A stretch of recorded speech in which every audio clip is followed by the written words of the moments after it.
welcome to Visual Integrity Tutorials.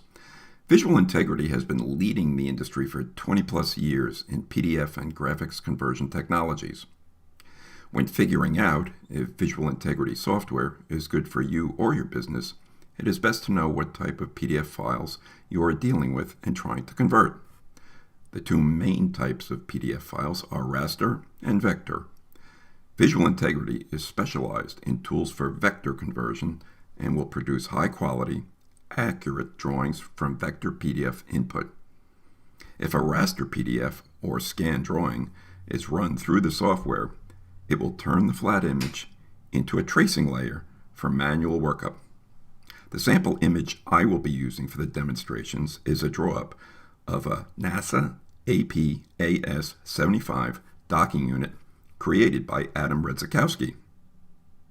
One way to differentiate between the two types of images is to open the graphic in Adobe Acrobat and zoom in on the image to 800% or higher.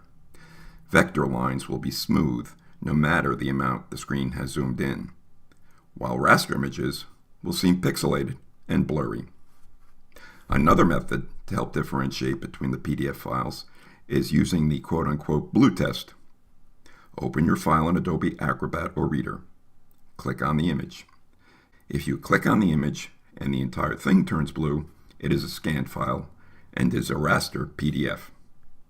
To learn more, please visit our website or email us at info@visual-integrity.com. Thank you.